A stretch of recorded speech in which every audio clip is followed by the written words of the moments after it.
Hello and welcome back to another video. Let's get started. We're going to do three quick stories first.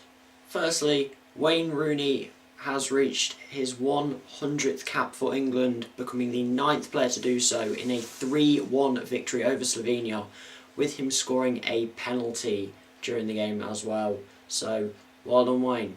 Secondly, Children in Need finished at 2 AM this morning, and by that point it had broken its records by raising over £32 million, which is incredible, so well done everyone.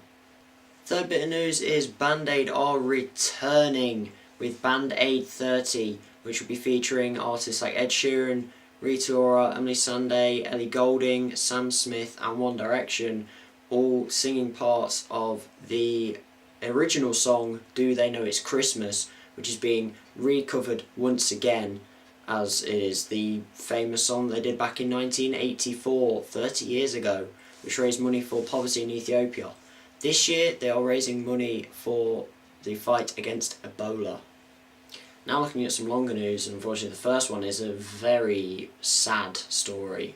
Frankie Rose Lear was just a normal 7-year-old girl until August of this year, when she was diagnosed with a very rare brain tumour, which was initially passed off as growing pains. Unfortunately, the tumour has tripled in size since it was passed off as growing pains, and now is spread into her spine. Doctors now say that the only way she will survive is if she receives proton beam therapy, which is a new way that they are looking to try and treat this rare brain tumour.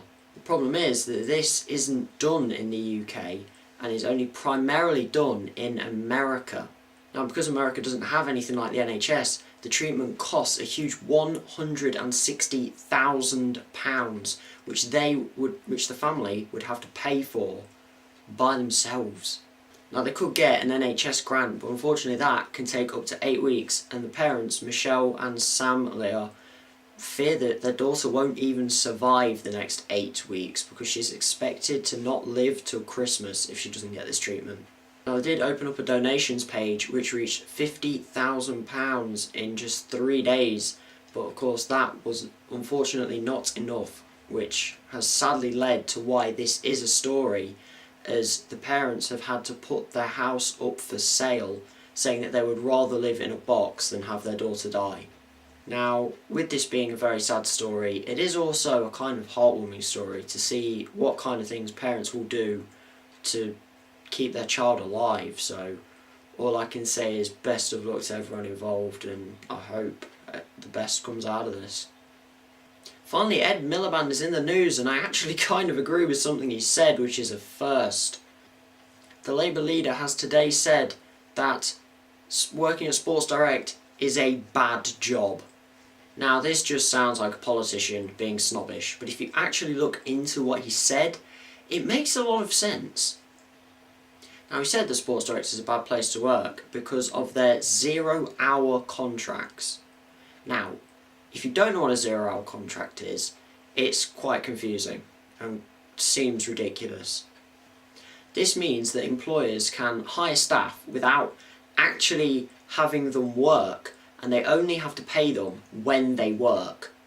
And even if they do get them to work, it's flexible and unpredictable hours, so they don't actually know when they'll be working or even if they'll be working. They also do not get paid on sick leave or maternity leave, and they can be dismissed at any time. This is because the employee has no right to claim for unfair dismissal. So the summary of that is Sports Direct pays what they can be bothered and then gets rid of you if they want to. However, it doesn't seem like it's just Sports Direct, as reports have revealed that possibly around 500,000 to 1 million and maybe even more people are on 0-hour contracts without actually realising that they are on a 0-hour contract. Sports Direct is quoted as saying that they are reviewing, updating and improving their core employment procedures and looking to actually pay their employees by the sounds of it. That's it for another video, and as always, thanks for watching.